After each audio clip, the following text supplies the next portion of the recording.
Hello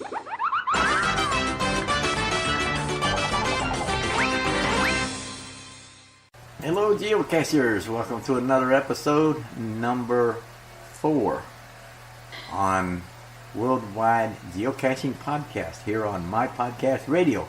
I'm your host. We're laughing about this. We'll tell you why in a minute.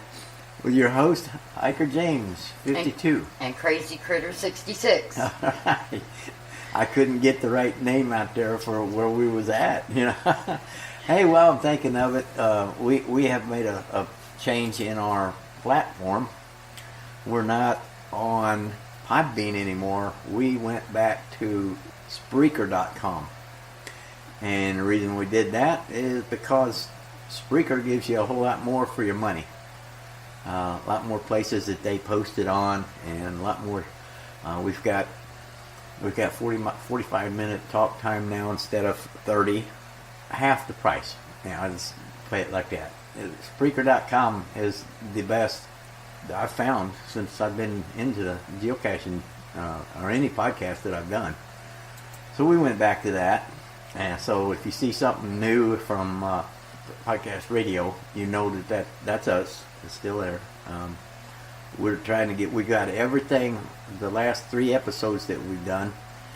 I went ahead and uploaded them on there so we'd have a fresh start from the beginning of the year. We just started this year after we'd had a break in doing podcasting due to health problems and other, just things come up and you get busy. But we started the new year out now. I think it was February. It was the first time we put one out. This is February, and it was in January. It was January. Yeah, it was in January we first started. I know it's not the 4th week of the year, but this is the 4th episode that we've done this year. And we had a late start, but that's because we was trying to find the right place to put everything. Okay, so, wow, we didn't do no geocaching this weekend. Bummer. Yeah, bummer? Bummer. That's the biggest word you could use for that. No, I could have used more, but that was the politest one. I wanted to go caching. I did too. What happened? Well, being sick didn't help. Yeah. Neither one of us felt real good. Yeah, I didn't feel good today, so we didn't get out today. We usually go on a Saturday or Sunday. Well, not to mention because of the swamp buggy races and the Super Bowl, there was way too many people out to be able to get out and do. Right. So that's, we went shopping the other day and it was a mess. Oh, I'd forgotten about those 2 things. That was worse crowd than the 4th of July on the beach. There you go.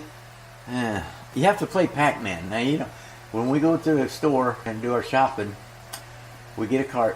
This weekend, we had 2 carts because we had some bigger stuff we had to get. So we put all our big stuff in one cart and all the smaller stuff in the other cart. But we have to play Pac-Man with all them people in there. You just got to dodge them and go around them and stop and wait on them. And what aggravates me is when people stand in the middle of the aisle and talk. And the best thing you can do, because they turn around and look at you and just keep on talking. You can't play Pac-Man because Pac-Man eats the things that gets in its way. And you can't do that there. That's right. Hey, today we've got a couple things going on. I'm going to bring up Carolyn from Flagstaff, Arizona. And she sent me a message and wanted to know that if she got into the geocaching and got her an account and got her a GPS or a phone app, and what if there's no geocaches in her area?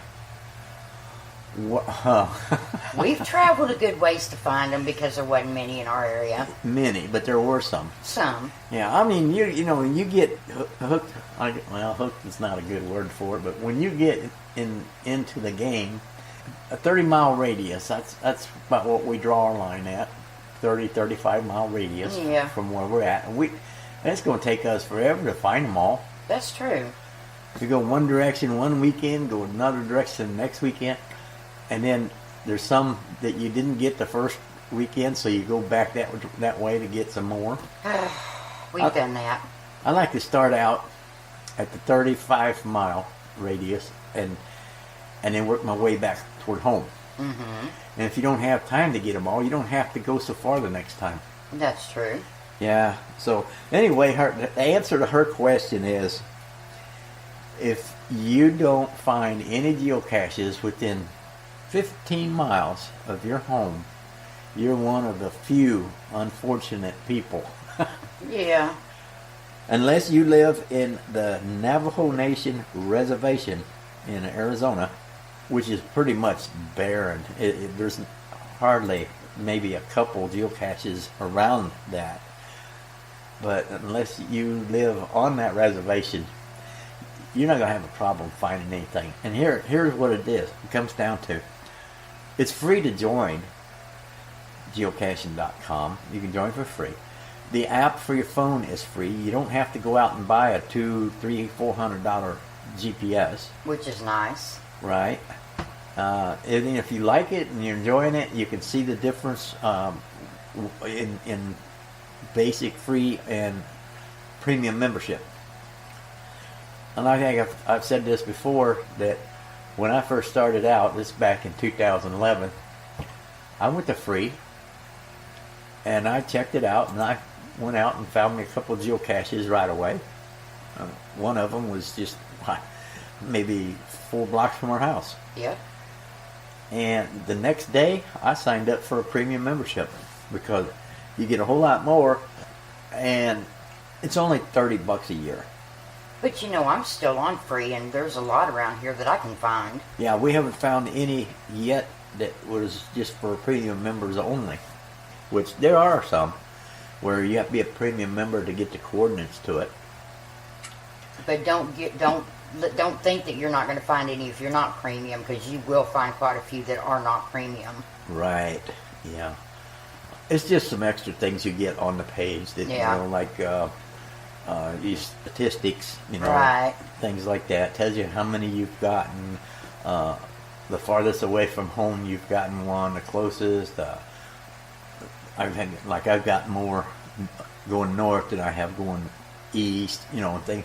It's nice to see all that, but you don't have to have it. Right. You can buy travel bugs. You can buy anything from the Geocaching.com as just a free member.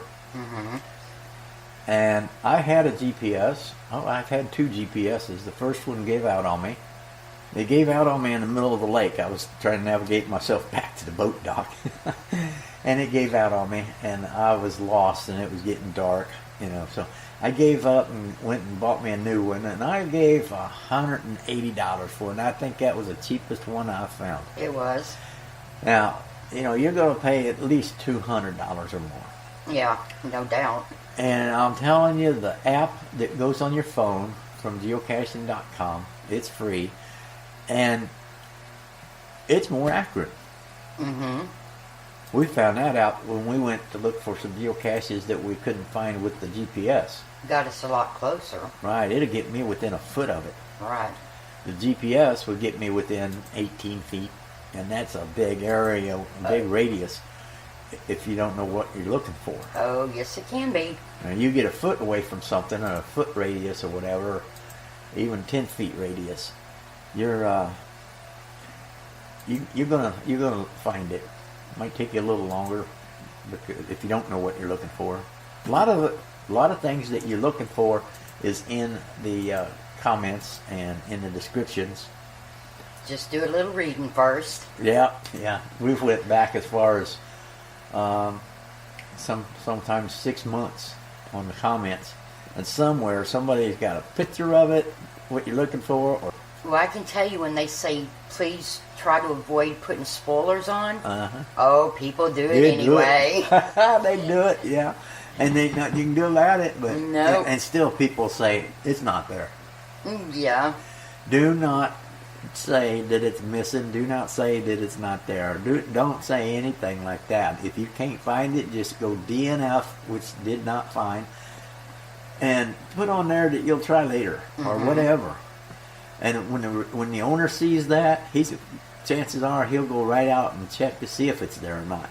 Yeah, because there's been a few times where we put DNF and then the next 4 people right behind us have found it. Yeah. So it was there, we just weren't fortunate enough to find it at the time. Right. And usually if they see like 2 or 3 DNFs in a row, then they're going to go check and make sure because, 3 people in a row, something may be up. But you know what I'd like to see? All these caches that we're doing are like the micros and the little bitty Tupperware things. Yeah. I would like to see more things again like the TB hotels or maybe the ammo cans. Something big enough that you could put like little toys in to keep the kids interested in it. Right. Because, kids are going to be more interested if they find little toys or something like that. And I've got things that I could give out, but they don't fit in the micros. Yeah. So to see more bigger containers to me would be awesome. And just a 6x4 or a 6x10. Right. And bigger. Yeah. The ammo cans used to be real popular. Oh, they were at one time. And now that you can buy the plastic ammo cans that's clear, see-through, which a lot of cities suggest that you don't camo the whole thing. Right. You leave the bottom. Well, like we said last week, that you don't want them to go out there and blow it up because it's a ammo can and they think something's in it. Yeah. But, yeah, the bottom of it, if it's still clear, where if they have to go out and check it out, they can see in it and see that it's a geocache and not a bomb threat. Right. We've had some very interesting stories about those bomb squads going out and finding things like that. Oh, I just get a kick out of that. They blow things up and some of them, like that one, I'm sorry we blew up your geocache. What can you say? They did it. They didn't know until afterwards. Seen a couple videos too where they run that little robot out there to get it. I mean, better safe than sorry, but it would be a little frustrating to have somebody do that to your cache. A lot of police stations monitoring geocaching.com too. They are. Where if somebody places a cache out there within the city limits or whatever, or even the county, they'll know if somebody reports something suspicious and they tell them where it is. They'll know before they get there if there's a geocache in that area. Yeah. And that makes it handy. It really does, because when you're out looking around and you're watching people to see if anybody's looking, you look suspicious. Yeah. But if an officer comes by and they see you do it, oh, I know there's a geocache over there, no big deal. But you do tend to look a little suspicious when you're looking around to make sure nobody's looking at you. I remember that one time messing around the electrical box. Oh, my goodness. At a baseball diamond in a park. Uh-huh. In a town away from where we live. And I'm unscrewing a cable. Yep. Shame on you. I know what it is. I know it's a geocache. But when that policeman came by and he seen me down there monkeying around with the electrical box and unscrewing this cable wire, he stopped. And he looked at me. And I looked up at him. And I went right back to doing what I was doing, And I looked up the second time, and he was grinning and driving around off. He knew. He knew what I was doing. Yep. Yeah. And if I'd have looked suspicious to him then. He probably would have had you in handcuffs and everything then. Speaking of looking suspicious, muggles, they are the ones that keep an eye on you. Because they don't know anything about it or what you're doing. So if they see you monkeying around something like that, they're going to watch. And a few times that I've went out geocaching around grocery stores and stuff, in the back of them, where they put them out there, electrical boxes and things. And I noticed that, people will stop and watch the whole time you're out there because they want to see you do something wrong so they can call the cops. Oh, exactly. So what I did, I had a blue work jacket, like you get with your name on it. And your old hard hat. A hard hat. I bought a hard hat, just a plain white hard hat with, I don't know, it was only like, $10? Yeah, it wasn't too much.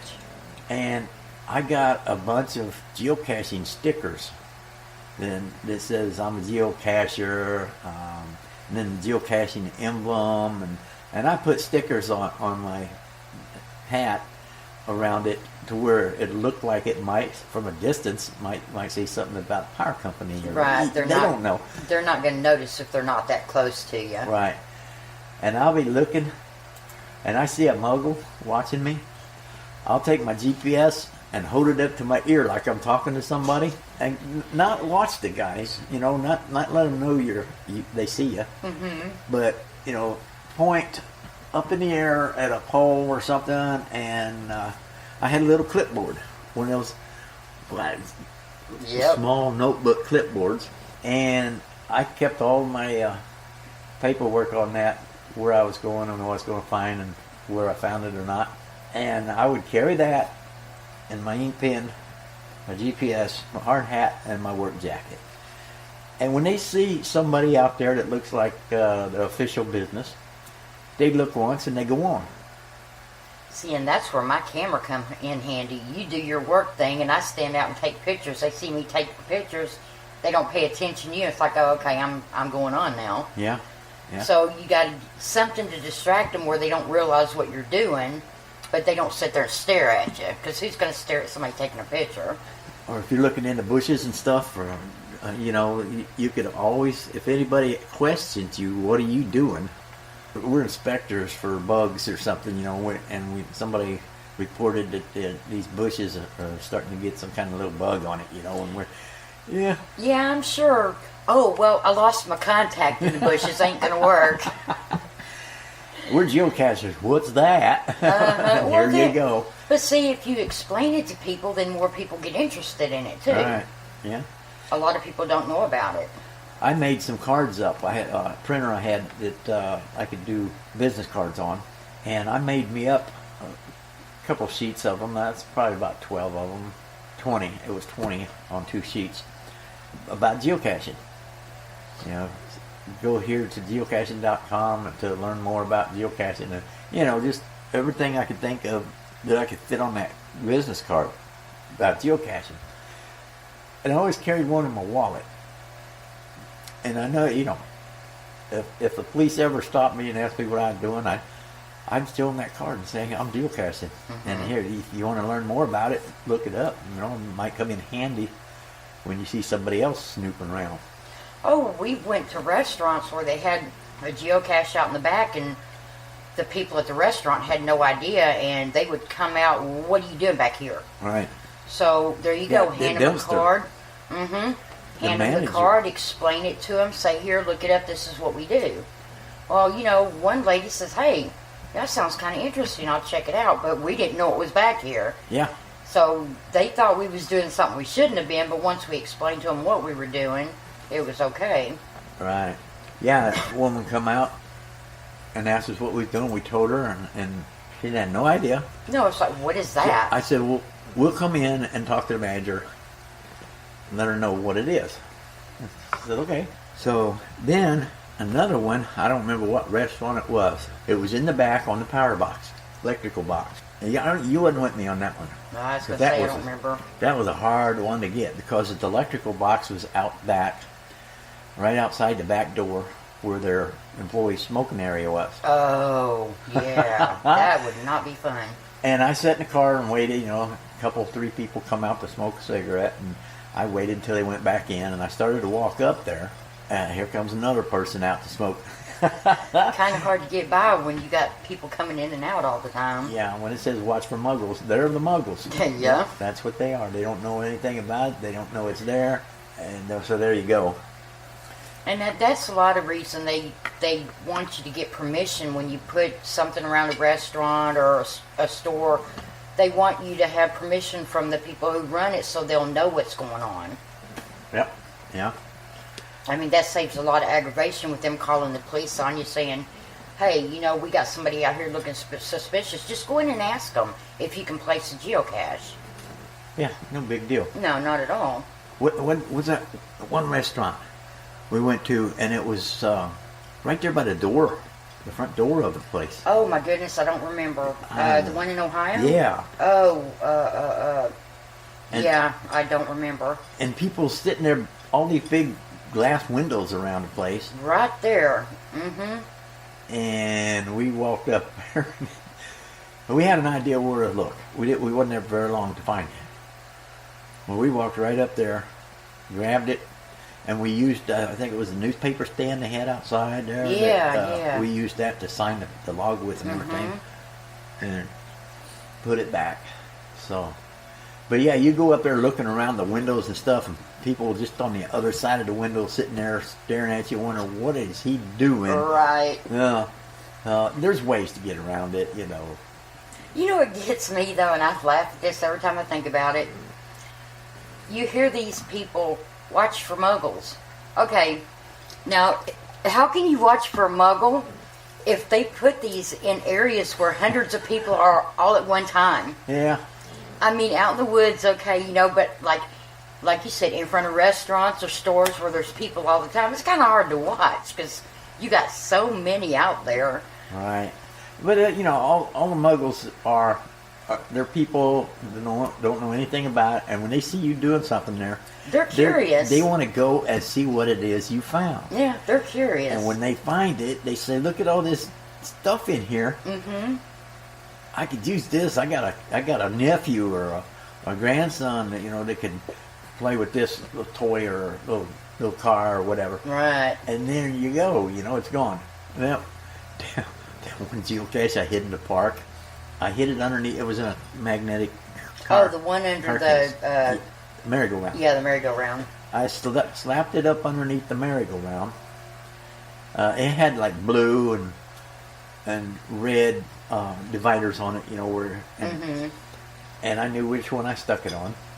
I reached under there and stuck that magnetic key holder under there. A few people found it. Well, I got a comment one time that found it, and then he says, LOL. It must have fell off and the lawnmower ran over it. He found pieces everywhere. Yeah, and so I went and changed that one.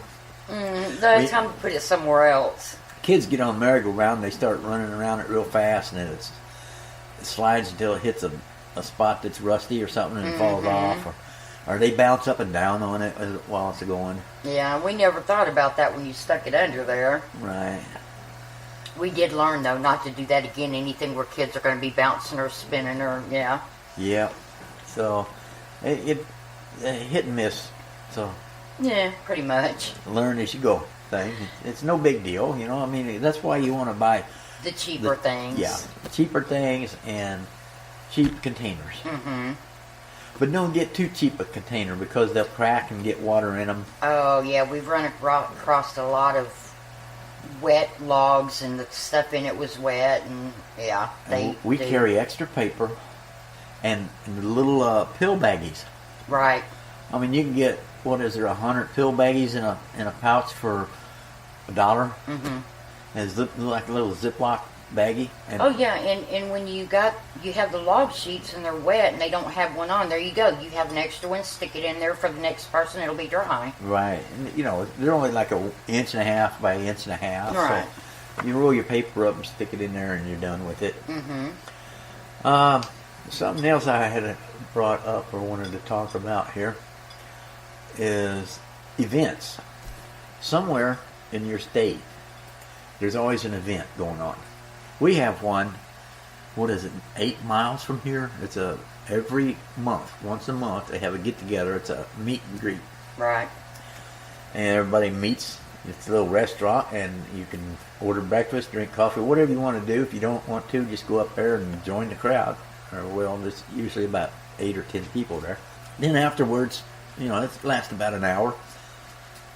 And afterwards, they pair up and get together and go out geocaching for some new stuff, you know, while spend the day out there. And if you can't go out, you'll get some ideas on where some geocaches might be that you didn't know about. Right. Because they'll swap stories with you. Yeah, and you could swap at the events. Now, if you go to an event, or even a greet and meet, I've seen them do it there. They'll have their path tags. Mm-hmm. They'll have a whole. It's kind of like an album book only it's got little slots in it where you can put path tags in. Oh, yeah. And the other one's for geocoins. Right. And some of them are travel bugs. And the people will trade them. Mm-hmm. You know, hey, I got this one, you got that. No, well, I'll trade you this one for that one or whatever. If you want one bad enough, you might trade two of them for that one. So there's some things to look for too on geocaching.com. Look at their trackables, their geocoins, and path tags. Now, path tags is not part of. It's part of geocaching.com, but you have to go to pathtags.com to get your path tags. Oh, okay. Yeah. See, I didn't know that. They make them. You can make your own design, and you pay so much for your design, and then anytime you run out, then you just reorder more. Oh, so you have a chance of getting what you want. Right. Oh, that's not bad. Yeah. On the events, if you go to geocaching.com/calendar, it start out, you know, like this listing here was for Sunday, February 3rd. It was yesterday. And it's listed for events in Australia, Canada, you name it, Dominica, Germany, there's some in Norway, Portugal, and then as you scroll down, you'll see some like here we got some in Alabama, Florida, Maryland, North Carolina, Utah, Washington, Minnesota. You know, it's got a whole list of all the events that happened yesterday. And the one that here in Florida, a little too far for us to go, but it was like 170 miles north of us. Yeah, it's too far. But the event, you got to go to one. I went to one. It was Christmas in July up in Wauseon, Ohio. And I spent 2 days there.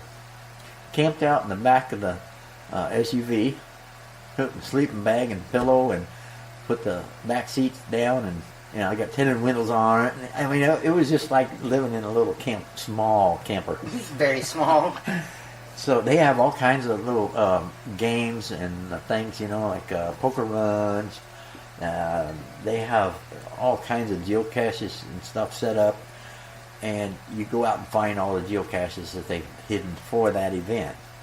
And usually, if you find one, it's always at the same place every year. This one was at the fairgrounds in Wauseon, and that was it was about an hour and a half drive for me, I think. And I took a shortcut up through the country to make it shorter miles, and it took me twice as long to get there. Well, that didn't turn out any shorter. I've seen a lot of cornfields, bean fields, farmhouses, a lot of things that I wouldn't have seen on the interstate. Oh, this is true. So it was fun. And if you got any travel bugs, TVs, you could take them up there and hand them to the people and tell them where you're wanting it to go. North, south, east, or west, I think it was. Okay. And they got a box there that says north, south, and east, and west on it. Oh. So if you want it to go west, they put it in the west box. So now, at the end of whenever you leave or at the end of the event, you can go up there and grab you a trackable from whatever directions you're going. Right. And if there's any left over, nobody wants what's left. The people who run the event are supposed to take them and just put them somewhere. Mm-hmm. Doesn't matter. You just start from somewhere else. Right. So that's a good deal there. Geocaching.com/calendar. Also, find a group page. If you can find a group page on Facebook, I searched for geocaching groups. I'm in a group called South Florida Geocachers. There's AFK geocaching. You might be a geocacher if there's geocaching groups in Billy, Montana, Maryland geocaching group. There's just a list of different groups from Facebook that you can search for. There's also, if you're interested, there's a FTF Geocacher magazine. First to find Geocacher magazine. You can actually order that, or you can just read what they're talking about on Facebook. You can like that page, and get updates on that. So that's all about that one. Now, also, if you've never heard of a TV hotel, a TV hotel is where there's many TVs people put in it. It could be a birdhouse, it could be a little anything, that opens up. I've seen them as big as an outside porta potty. Oh, yeah. For a hotel. And they put shelves in it, and they just, you find it. It's another geocache that you have to find. And you put your stuff in there, take what you want, and trade, or whatever you want to do. And they're all over the United States, too. And if you go to facebook.com/TBHOA, which stands for Travel Bug Hotels of America. And it's interesting to see what some of these geocaches motels look like. And then there's a map, where it shows you where they are, where some of them are and everything, what part of the country they're in. It's just amazing what people can make. Here's one. This Travel Bug Hotel of America, winter is on fire, and it's a fire extinguisher out in the middle of the forest. Oh, there you go. On a post. I haven't watched the video yet to see what it does or how they got it set up, but it's interesting. This guy has a mailbox. It's angled, about a 45-degree angle with the mailbox going up and down, and then it's on the PVC pipe, and it comes out, and it's got an elbow that comes down with a piece of pipe with you can unscrew it, and the cash and everything will be in there. It's just amazing what people make out. I could sit and look at this stuff all day, and it tells you where they're at. Michigan, Missouri, they're just everywhere. So you can check that out. And also, you got any questions, comments? You got any stories you want to be told on here? You can contact us by giving us a phone call at 239-285-1574. Or you can go to your email and email us at mypodcastradio2018@gmail.com, or you can go to Facebook on My Podcast Radio, which the address is facebook.com/mypodcastradio. You can leave a message or comment or whatever on there. If you'd like to be on the show, we can do that through recordings. We don't have it live, but we do recordings and then upload it. Get a hold of us in any of those ways, and we'll give you the information of how we can do the recording from a phone call. We need your stories. Yeah, we need your stories. Yeah, we need more people to ask questions. I have one more person that was asked me a question on here to be answered, and that was Crazy Critter 66. Her question is, when are we going geocaching again? Answer that one. I get back with you on that. Okay. So yeah, we enjoy it, and you should too. I don't see where anybody would not enjoy geocaching. It's all year long. It's winter games. It's a winter thing to do. Summer, spring, fall, have fun. Which we don't have in Florida. We've got winter and summer. That's it. Yeah. Well, we had a lot of fun in Ohio too, and we've got a few people interested in it, as we explained it. So check it out. And I think that's about all we had for today. So the geocaching group and geocaching events. Okay, well, I think we're done. Hey, we did it. We went past our 30 mark. Yeah. Okay.